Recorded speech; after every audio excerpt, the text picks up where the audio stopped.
Okay, now that we've completed our primary survey and we've done our adjuncts to the primary survey, gotten our x-rays, put our OG tube and our Foley catheter in, we're going to start the secondary survey. I'll start up here at the head. His left pupil is 5 millimeters and minimally reactive. Right pupil is 6 millimeters and reactive. He has obvious head trauma here with a laceration, soft tissue injury, and the left temporal frontal region over the forehead. There's no active bleeding at this moment right now.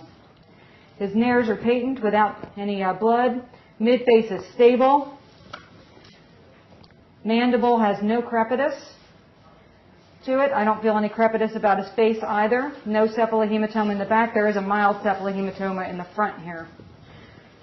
Okay, let me take a look at his tympanic membranes. The left tympanic membrane has some hemotympanum.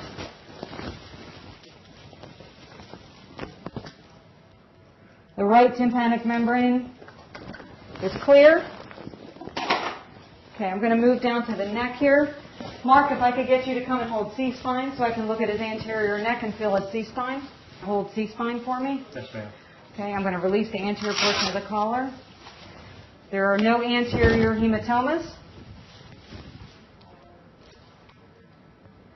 No carotid bruits. I'm going to reach behind you here and take a feel. No gross cervical spine step-offs. Okay, Mark, I'm going to put the collar back on. Thank you.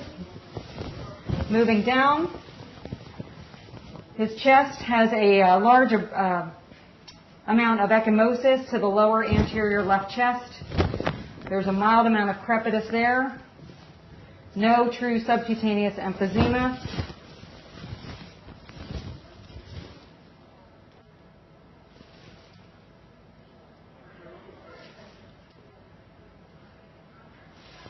His lungs are clear, but there's a slightly decreased amount of breath sounds on the left-hand side there.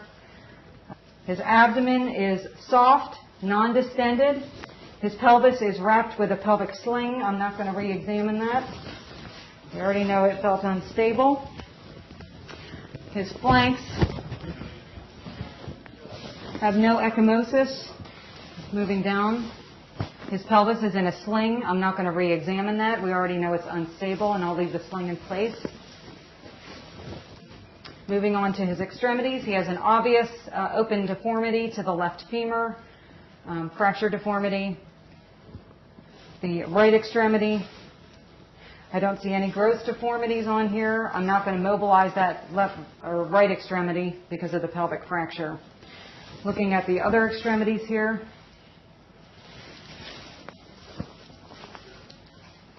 no gross deformities on the upper extremities. Moving on to vascular. He has less than 2-second capillary refill in his bilateral toes. 1+ dorsalis pedis pulses in both feet. 1 to 2+ radial pulses in both arms. Overall, I don't see any other gross abnormalities. His urine is clear. So we are going to need x-rays of his left femur, left knee, left hip. We already have the chest. We already have the pelvis. And at this point, we also need to see where we are on locating or on contacting the transfer center. I'm going to cover him up to prevent hypothermia.